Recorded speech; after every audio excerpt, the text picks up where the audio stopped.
ஏமா உங்க மருமக நிலைமை எப்படி இருக்கு இப்போ? அவனுக்கு நீதிபதி ஐயா 3 மாசம் ஜெயில் தண்டனை கொடுத்துட்டாங்க. அவன் ஜெயிலுக்கு போயிட்டான். அப்படியா? இன்னும் 3 மாசத்துக்குள்ள இவளுக்கும் குழந்தை பிறந்துரும். அவனும் வெளியில வந்துருவான்.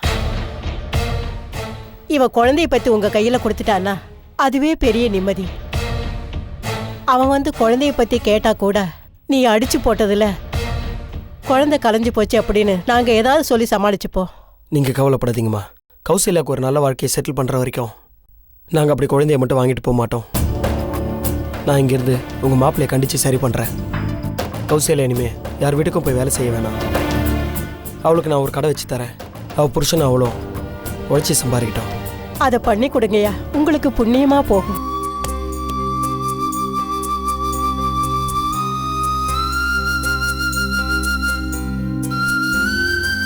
எப்படி இருக்காங்க டாக்டர்? கௌசல்யா நல்ல ரெஸ்ட் எடுத்துட்டு இருக்காங்க. குழந்தை ஆரோக்கியமா இருக்கு. பிரசவமும் நல்லபடியா நடக்கும். நீங்க கவலைப்படாதீங்க. வரேன் சார். தம்பி, அப்ப நானும் கிளம்புறேன். ஒன்றும் பிரச்சனை இல்லைல்ல? நல்லா தானே இருக்கு? எந்த பிரச்சனையும் இல்லைங்க. வாங்க.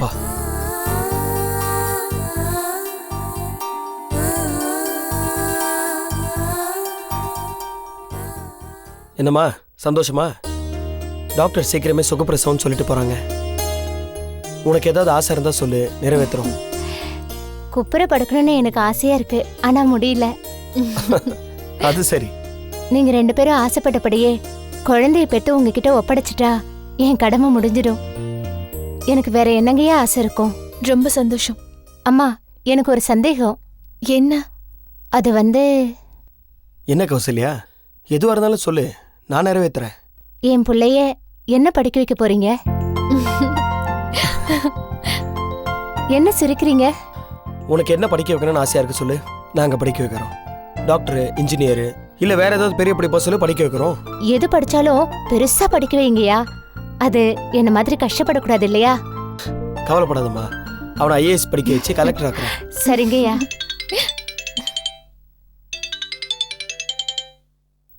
ஏய், உங்க அம்மா.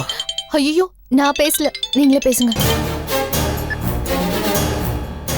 ஹலோ மாப்பிள்ள. என்னத்த வளகாப்பு சீமந்தத்துக்கெல்லாம் தேதி குடிச்சிட்டீங்களா?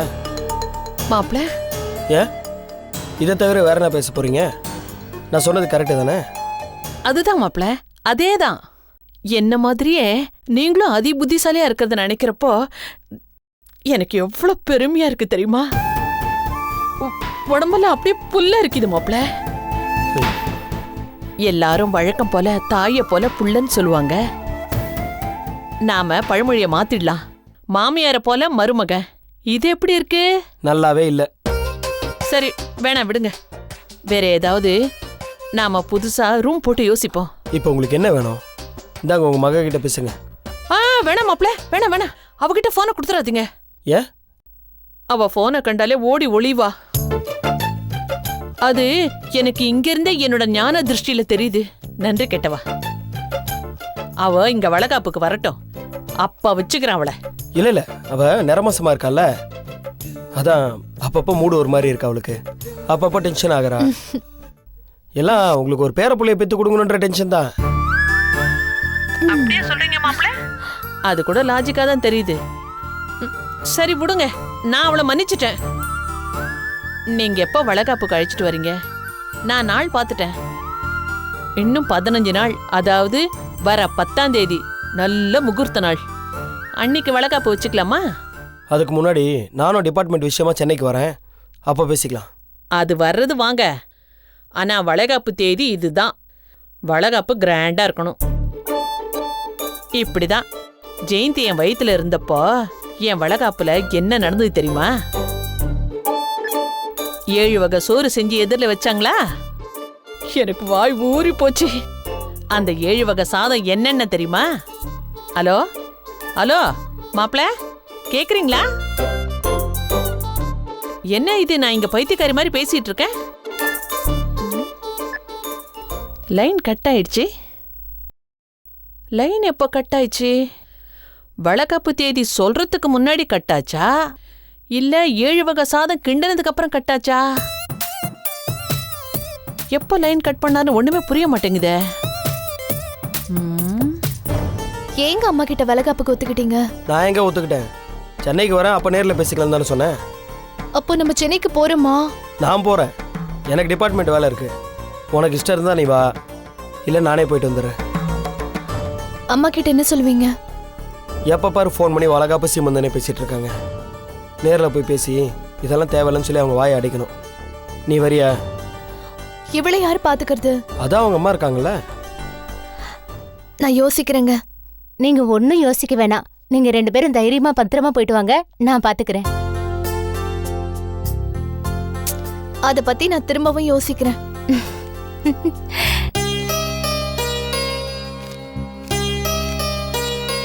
லீலா, லீலா,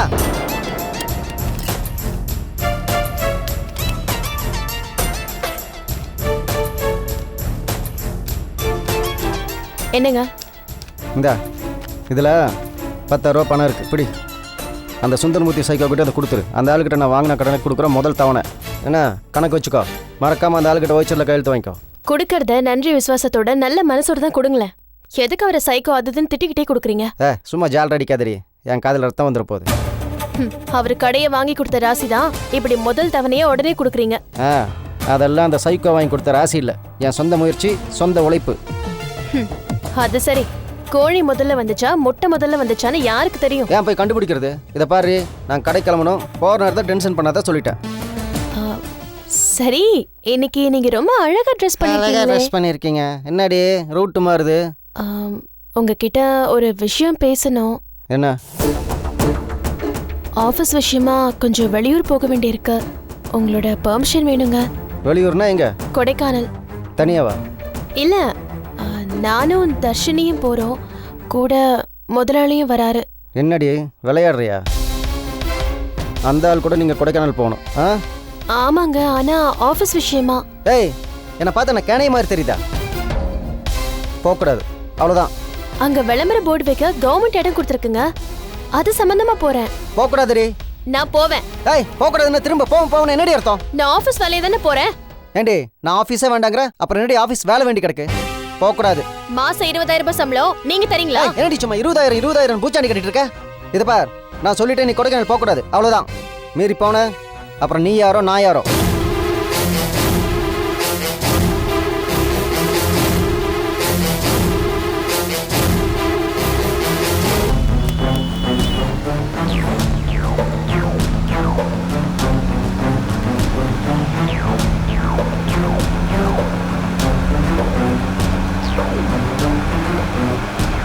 தாமினி, ஃப்ளைட் 2 மணி நேரம் லேட்டாக வந்தது, ஒரே டயர்டாக இருக்கு.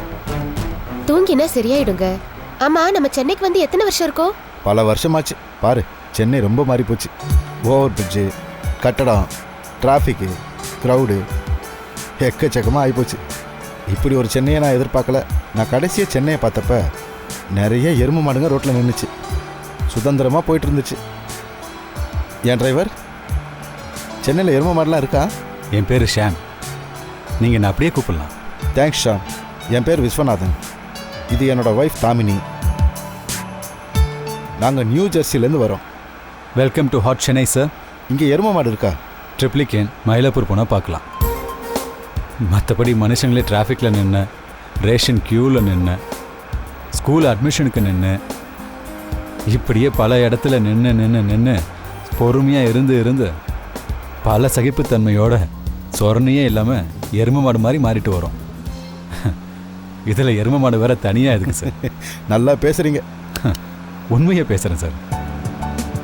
பல பேருக்கு உண்மையை சொன்னால் பிடிக்கவே பிடிக்காது, சண்டைக்கு வந்துடுவாங்க.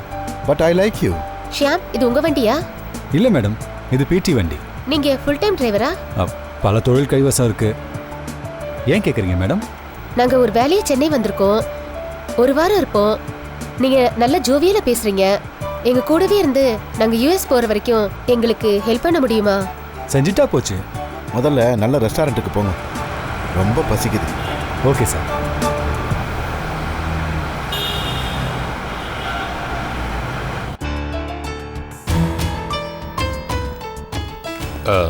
லீலா சார், உங்ககிட்ட கொஞ்சம் பேசணுமா? சார், கொஞ்சம் முக்கியமான வேலையா இருக்கேன், அப்புறம் பேசலாமா? இல்லம்மா, முக்கியமான பிரச்சனைமா. அந்த கொடைக்கானல் மேட்டர்.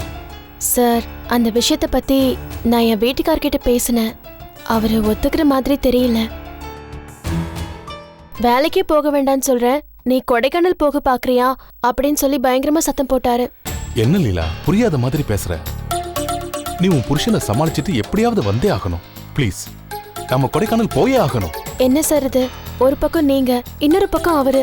உங்க 2 பேருக்கும் நடுவுல நான் மாட்டிக்கிட்டு முழிக்கிறேன். அன்னைக்கு அவர் இந்த வீட்டுக்கு வந்து குழந்தைய கூட்டிட்டு போனதுல இருந்து அவர் என்கிட்ட சரியா பேசுறதே இல்லை. இங்க வந்ததுக்கு அப்புறம் யார் என்ன சொன்னாங்களோ என்ன நடந்ததோ தெரியல. இந்த வேலையை நான் ரிசைன் பண்ணியே ஆகணும்னு ரொம்ப பிடிவாதமா இருக்காரு. கிருஷ்ணா இங்க வந்தப்போ யாராவது ஏதாவது சொன்னாங்களா? அவர் வந்தப்போ இங்க இருந்தது பவுன் மட்டும் தானே? நான் யாரையும் குறிப்பிட்டு சொல்லல சார். ஆனா இப்பெல்லாம் அவரு என்ன ரொம்ப சந்தேகப்படுறாரு. ஒரு புருஷன் ஒரு பொண்டாட்டிய கண்டுக்காமலே இருந்தா அது ஒரு கொடுமை. அதை விட கொடுமை ஒரு புருஷன் ஒரு பொண்டாட்டிய 24 மணி நேரமும் கவனிச்சுக்கிட்டே இருக்கிறது. அவர் என்ன பண்ற டார்ச்சர் தாங்க முடியல சார். ஒரு நிமிஷம். பவுன,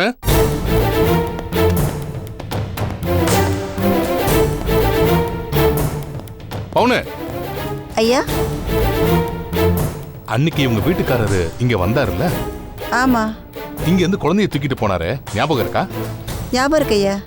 அப்ப நீ அவர்கிட்ட என்ன சொன்ன? சத்தியமா தப்பா எதுவும் சொல்லல.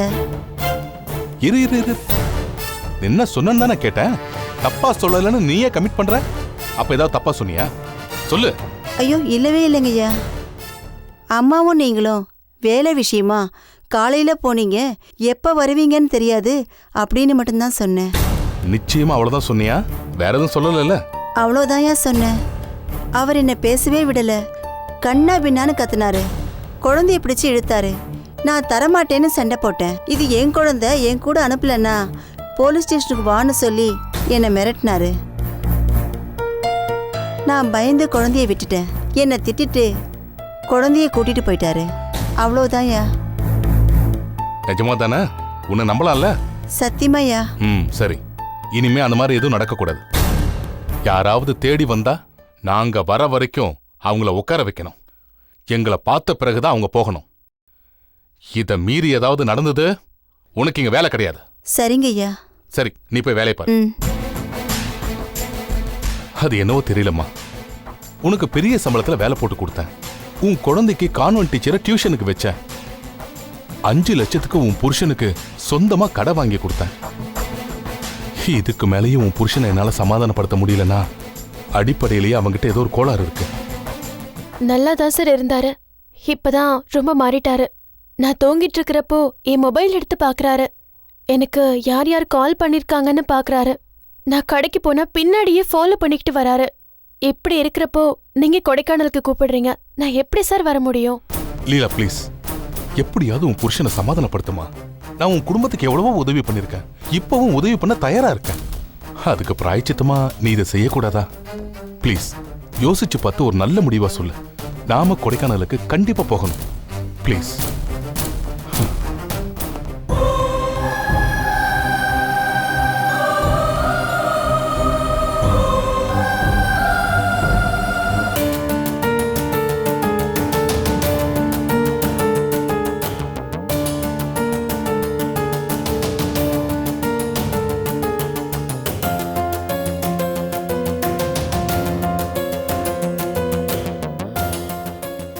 என்னங்க என்னங்க, என்ன இங்க வாங்க. என்னடி, ஏன் இப்படி வேகமா ஓடி வர? அதாவது கால் கையில் அடிபட்டுடுச்சுன்னா என்ன பண்றது? இதெல்லாம் வக்கனையா பேசுங்க.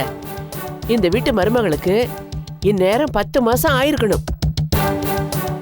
ஆனா கல்யாணம் நடந்து 10 மாசம் ஆனதோட நிக்குது. வீட்டுல வேற எந்த நல்ல காரியமும் நடக்கல. உங்களுக்கு அதுல கொஞ்சம் கூட அக்கறையும் இல்லை. பேப்பர் படிக்கிறது, பொண்டாட்டியை கிண்டல் பண்றது, இந்த 2 தான் உங்களுக்கு பொழுதுபோக்கு.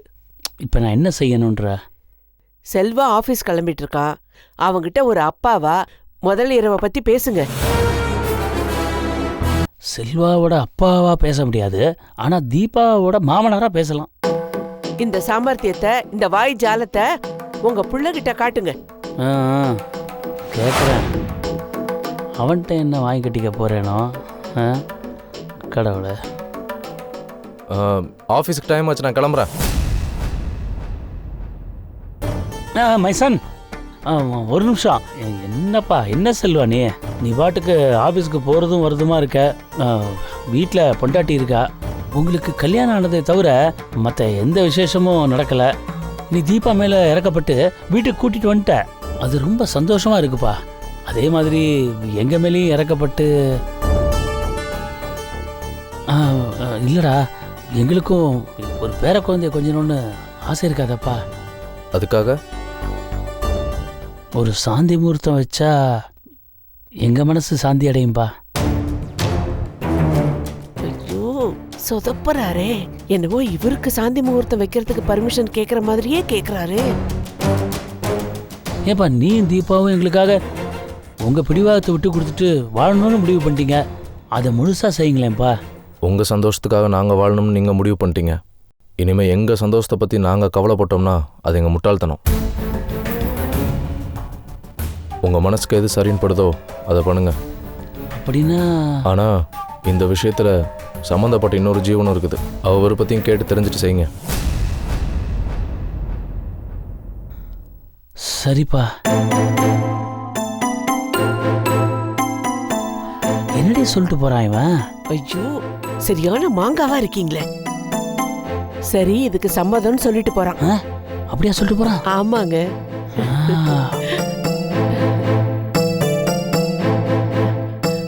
அவகிட்டயும் ஒரு வார்த்தை கேளுங்க.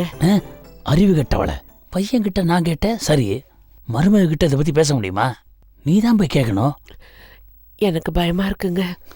நீ அவளுக்கு மாமியாரா மருமகளான்னு எனக்கு தெரியலடி. போய் கேளுடி. படே வா.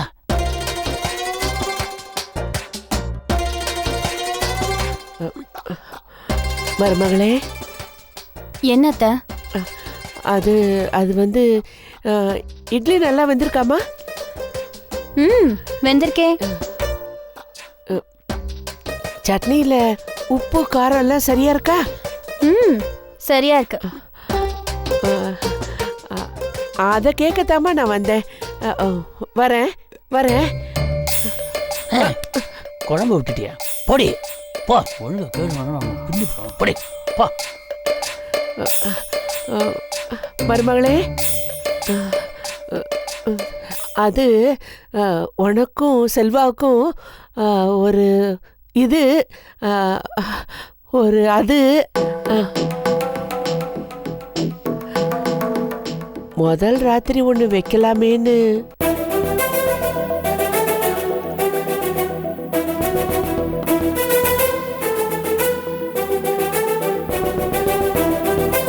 என்னடி ஆச்சு? கைய கழுவிட்டா. சாப்பிட்டா கை கழுவ மாட்டாங்களா? சிம்பாலிக்கா சொல்றா போல இருக்கேன். இரு இரு நானே கேக்குறேன். தீபாமா. என்ன மாமா? உன் பதில் என்னம்மா? அதான் உங்க பிள்ளைய சொல்லிட்டாரே மாமா. நாங்க இனிமே எங்க விருப்பத்துக்காக இல்ல உங்க விருப்பத்துக்காக தான் வாழ்றோம் அப்படின்னு தெளிவா சொல்லிட்டாரே. அப்புறம் என்ன? அவரே சொல்லிட்டாருல்ல. அதான் ஏன் முடிவும். பூவை கசக்கிதான் முகரணும் அப்படின்னு நீங்க முடிவு பண்ணிட்டீங்க. அதையும் அரைகுறையா நிறுத்துறீங்க. முழுசா செஞ்சு முடிங்க.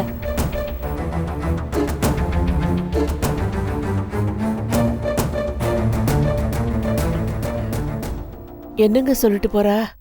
சரியான மாங்காவா இருக்கேடி. சரின்னு சொல்லிட்டு போறாடி. ஏதோ பூவை கசக்கி முகரணும்னு. அது என்னன்னா முதலிரு அறையில நிறைய பூ அலங்காரம் பண்ணுங்க அப்படின்னு பூடகமா சொல்லிட்டு போறா. நீங்க விளையாடாதீங்க, கரெக்டா சொல்லுங்க. அடியே பூவை நம்ம அப்படியே விட்டோன்னு வச்சுக்கோ, ஒரே நாள்ல ஓடி போயிடும். அதை கசக்கி சிண்டா செஞ்சு வச்சுக்கிட்டா வருஷ கணக்கா பத்திரமா வச்சுக்கலாம். அப்படியே அவ சொன்னா? அடியே அவ வேற மாதிரி நெகட்டிவா தான் சொன்னா. ஆனா நம்ம வசதிக்கு ஏத்த மாதிரி அதை பாசிட்டிவா மாத்திக்கணும் பார்வதி. அப்ப மருமகளும் சாந்தி முகூர்த்தத்துக்கு சம்மதிச்சிட்டாளா? ஆமாண்டி. முதல்ல இந்த நல்ல விஷயத்த சம்பந்தி கிட்ட போன் பண்ணி சொல்லணும். இரு.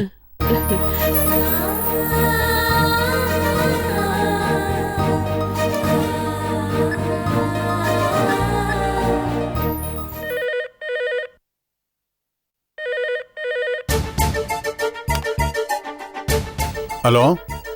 ஹலோ. கரெக்டா போன் பக்கத்துலயே உட்காந்துருக்கீங்களா சம்பந்தி? இப்பதான் போலீஸ் ஸ்டேஷனுக்கு ஃபோன் பண்ணி சந்தியாவை பற்றி தகவல் விசாரிக்கலான்னு வந்தேன்.